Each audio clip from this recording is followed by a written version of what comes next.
भारत माता की, भारत माता की, इनकलाब, इनकलाब, वंदे वंदे। मंच पे मौजूद कांग्रेस के अध्यक्ष खड़गे साहब, असली शिवसेना के अध्यक्ष उद्धव ठाकरे जी,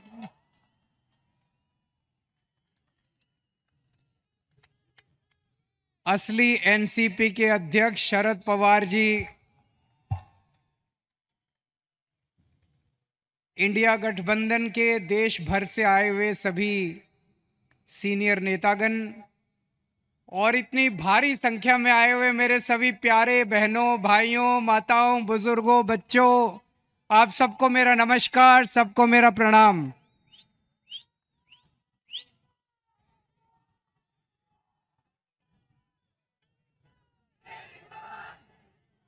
दोस्तों, आज आप लोगों के बीच में आके मुझे बहुत अच्छा लग रहा है।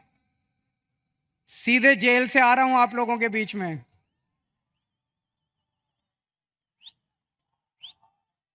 जेल का जवाब, जेल का जवाब, दिल्ली से आया हूं झोली फैला के आपसे भीख मांगने के लिए। मेरे भारत को बचा लो, मेरे देश को बचा लो।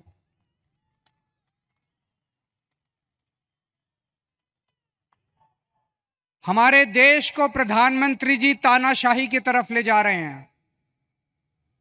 हमारे देश को बाबा साहब अंबेडकर ने एक शानदार संविधान दिया था, जनतंत्र का। जनता चुनेगी, वोट करेगी, लोग चुने जाएंगे, वो शासन करेंगे। जिनको जनता चुनेगी वो शासन करेंगे। जनता के मुताबिक काम किए। अब धीरे धीरे धीरे धीरे प्रधानमंत्री जी ये शासन, ये जनतंत्र खत्म करना चाहते हैं। मेरा उदाहरण लीजिए, दिल्ली में हमें 2015 में दिल्ली में 70 सीट हैं, विधानसभा में 70 सीट हैं। 70 में से 67 सीट, 67 सीट आम आदमी पार्टी को मिली थी। 5 साल बाद चुनाव हुए 2020 में, और 2015 में 67 सीट आम आदमी पार्टी को, 3 सीट बीजेपी को। 2020 में 70 में से 62 सीट आम आदमी पार्टी को, 8 सीट बीजेपी को। तो मोदी जी ने देखा कि दिल्ली में आम आदमी पार्टी को हरा नहीं सकते, तो मोदी जी ने एक षड्यंत्र रचा, एक फर्जी केस बनाया। उसमें मनीष सिसोदिया को, सतिंदर जैन को, सबको उसमें गिरफ्तार किया और फिर मुझे गिरफ्तार कर लिया। अगर हरा नहीं सकते तो गिरफ्तार कर लो। उन्हें लगा कि गिरफ्तार करेंगे तो केजरीवाल को इस्तीफा देना पड़ेगा, लेकिन केजरीवाल ने तय किया सरकार जेल से चलाएंगे। मैंने इस्तीफा नहीं दिया, सरकार जेल से चलाएंगे। अगर मोदी जी जनतंत्र को जेल में कैद करेंगे तो हम जनतंत्र को जेल से चला के दिखाएंगे।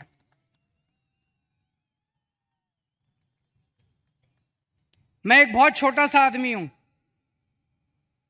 हमारी एक छोटी सी पार्टी है, 2 राज्यों में है, पंजाब में, दिल्ली में। मैं सोच रहा था मोदी जी ने मुझे गिरफ्तार क्यों किया। मेरे जैसे छोटे से, वो तो इतने बड़े आदमी हैं, इतना उनके पास साधन है, तमाम उनके पास रिसोर्सेज हैं, मुझे क्यों गिरफ्तार किया। मुझे गिरफ्तार किया क्योंकि दिल्ली के गरीब बच्चों के लिए मैंने अच्छी शिक्षा का इंतजाम किया। दिल्ली के गरीब बच्चों के लिए मैंने अच्छे सरकारी स्कूल बनाए, शानदार सरकारी स्कूल बनाए। मोदी जी नहीं चाहते कि गरीब बच्चों के लिए अच्छे स्कूल बनाए जाएं, वो इस काम को रोकना चाहते हैं, इसलिए उन्होंने मुझे गिरफ्तार किया। मैंने मान लो 500 स्कूल बनाए।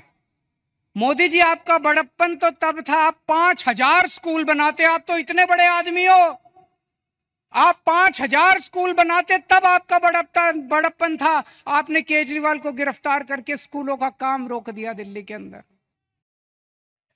मुझे गिरफ्तार इसलिए किया क्योंकि दिल्ली में मैंने इतने सारे मोहल्ला क्लिनिक, गली गली में मोहल्ला क्लिनिक, अस्पताल बनाए शानदार, सबका इलाज मुफ्त कर दिया, दवाइयां, टेस्ट, सब कुछ मुफ्त कर दिया 2.5 करोड़ दिल्ली के लोगों के लिए।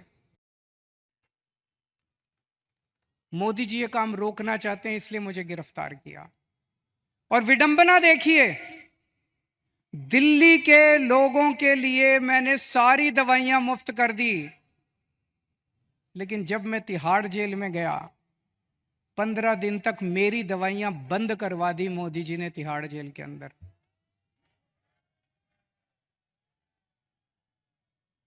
मैं शुगर का मरीज हूं 20 साल से, और 10 साल से इंजेक्शन ले रहा हूं इंसुलिन के। रोज 4 इंजेक्शन लगते हैं मेरे को इंसुलिन के, 52 यूनिट इंसुलिन लेता हूं रोज। लेकिन जब मैं तिहाड़ गया, मोदी जी ने मेरे इंजेक्शन बंद करा दिए। 15 दिन तक मेरी 300 पहुंच गई शुगर, 350 पहुंच गई शुगर। मैं बोलता रहा वहां पे अफसरों को, कर्मचारियों को, मुझे इंसुलिन चाहिए, उन्होंने नहीं दी। बोले ऊपर से आदेश है, इंसुलिन नहीं दे सकते। अगर किसी आदमी को कई दिनों तक शुगर हाई रहे तो उसकी किडनी खराब हो जाती है, उसका लिवर खराब हो जाता है। मुझे नहीं पता ये क्या करना चाहते थे मेरे साथ, लेकिन इतिहास गवाह है, ऐसे बहुत सारे किस्से हुए हैं जब विरोधियों को और विपक्षी पार्टी के लोगों को जेल में डाल के उनके शरीर को खराब कर दिया गया। मुझे गिरफ्तार इसलिए किया गया क्योंकि दिल्ली के सभी लोगों की मैंने बिजली मुफ्त कर दी। दिल्ली में लोगों का बिजली का बिल 0 आता है। मैं मोदी जी को कहना चाहता हूं कि आपकी बड़प्पन तो तब होता जब आप पूरे देश के लोगों की बिजली मुफ्त कर देते। आपने दिल्ली के लोगों की बिजली आप रोकना चाहते हो, इसलिए आपने मुझे गिरफ्तार किया। अब दोस्तों, ये लोग कह रहे हैं कि मुझे 2 तारीख को दोबारा जेल जाना है। मैं जेल जाऊंगा कि नहीं जाऊंगा, ये आपके हाथ में है। अगर आपने इंडिया गठबंधन को जिता दिया, अगर आपने इंडिया गठबंधन की सरकार बना दी, तो मुझे जेल जाने की जरूरत नहीं पड़ेगी। और अगर आपने कमल का बटन दबाया तो मुझे दोबारा जेल जाना पड़ेगा। तो जो जो लोग मुझे जेल भेजना चाहते हैं, कमल दबा देना, और जो जो मुझे आजाद देखना चाहते हैं, इंडिया गठबंधन को जिता देना। जब आप बटन दबाने जाओ तो इस बार बटन केजरीवाल को जेल भेजने या केजरीवाल को आजाद करने के लिए दबाना।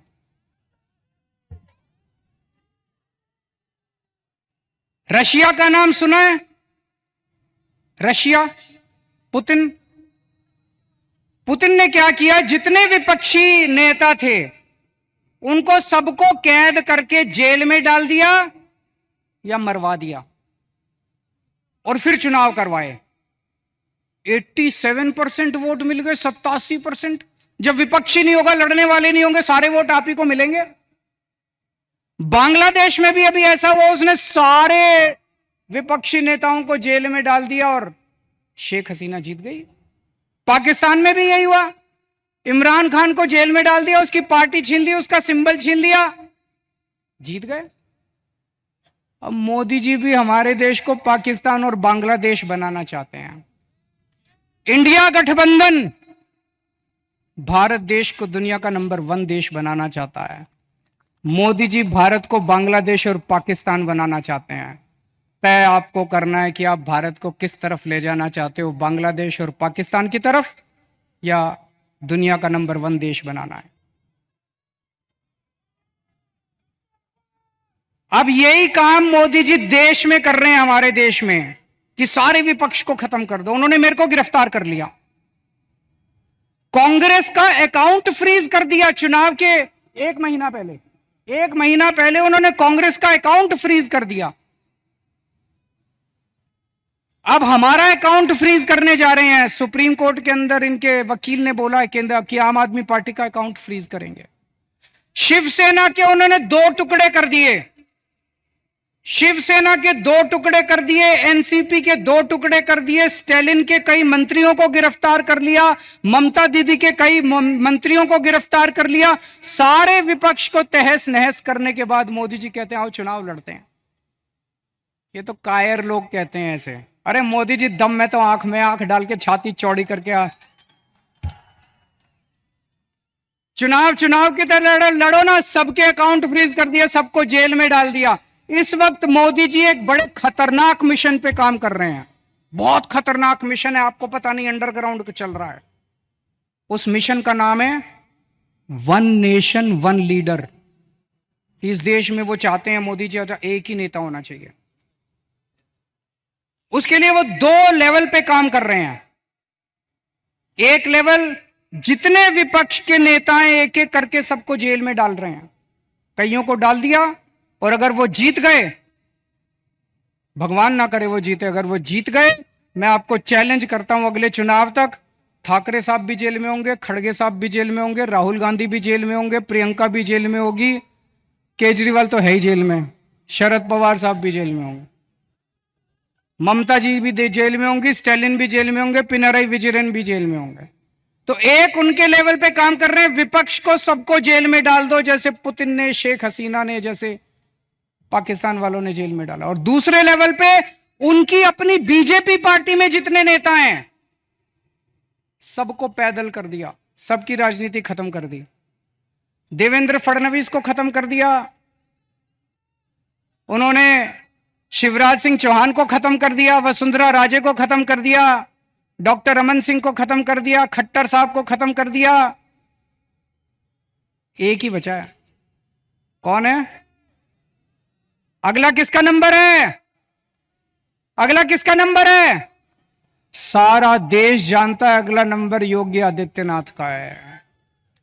अगर ये जीत गए तो 2 महीने के अंदर योगी आदित्यनाथ को उत्तर प्रदेश के सीएम पद से हटा देंगे ये लोग। बड़ा खतरनाक, एक ही नेता बचेगा और वो भी बस वही राज करना चाहते हैं। मैं देख रहा हूं महाराष्ट्र में इन दिनों कुछ ज्यादा ही चक्कर लगा रहे हैं मोदी जी।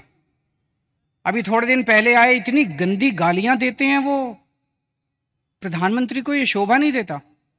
वो पवार साहब के लिए बोले भटकती आत्मा, ये शोभा देता है प्रधानमंत्री जैसे व्यक्ति को? शरद पवार जी की, इतने सीनियर नेता हैं देश के, आपकी उनसे वैचारिक भिन्नता हो सकती है, अलग अलग पार्टी में हो सकते हैं, लेकिन थोड़ी सी इज्जत तो रखिए। 84 साल की उम्र है शरद पवार जी की, मोदी जी की 74 साल की उम्र है, 10 साल बड़े हैं उनसे, और उनको कहते हैं भटकती आत्मा। ये तो सड़क छाप बात है। वो उद्धव ठाकरे जी को कहते हैं, क्या बोले उद्धव ठाकरे जी को? नकली संतान। उद्धव ठाकरे जी को कहते हैं नकली संतान। ये कोई भाषा है प्रधानमंत्री की? इस तरह से बोलते हैं प्रधानमंत्री? ये शरद पवार की बेइज्जती नहीं है, ये उद्धव ठाकरे की बेइज्जती नहीं है, ये महाराष्ट्र के एक एक व्यक्ति की बेइज्जती है। इस बार जब वोट डालने जाओ तो ऐसा बटन दबाना कि महाराष्ट्र की इज्जत ऊंची हो और महाराष्ट्र की बेइज्जती का बदला लिया जाएगा। फ्यूजन को दूर करना बहुत जरूरी है। लोग, मैं देख रहा हूं, बड़ी जबरदस्त तरीके से बीजेपी को नकार रहे हैं, लेकिन अगर गलत सिंबल पे वोट डल गया तो बड़ी मुश्किल हो जाएगी। आप सब लोगों की जिम्मेदारी है, जितने लोग आज यहां आए हैं, वापस जाके अपने अपने मोहल्ले में, अपने अपने गांव में, अपने अपने पड़ोस में बोल देना कि असली शिवसेना का सिंबल बदल गया है, असली शिवसेना का सिंबल ये है, मशाल है। ये बताना पड़ेगा सबको, बताना पड़ेगा सबको। और असली एनसीपी का सिंबल जो है वो अब घड़ी नहीं है, वो तुतारी बजाने वाला आदमी है। वो बताना पड़ेगा सबको, हम सबकी जिम्मेदारी है। पार्टी अपना काम कर रही है, लेकिन पार्टी के साथ साथ जनता की भी जिम्मेदारी है। और लास्ट में एक ही चीज कहूंगा, 4 तारीख को जब नतीजे आएंगे, मैं तब तक जेल जा चुका हूंगा, जेल से नतीजे देख रहा हूंगा। पिछली बार 48 में से 42 सीट एनडीए की आई थी, इस बार 48 में से 42 सीट इंडिया गठबंधन की आनी चाहिए। अगर 48 में से 42 सीट इंडिया गठबंधन की आई तो मुझे जेल के अंदर बड़ा सुकून मिलेगा। आप सब लोगों ने, इंडिया गठबंधन के सभी नेताओं ने, ठाकरे साहब ने, पवार साहब ने, खड़गे साहब ने आज मुझे यहाँ आमंत्रित किया, बोलने का मौका दिया। बहुत बहुत शुक्रिया। और इतने प्यार से आप सब लोगों ने सुना।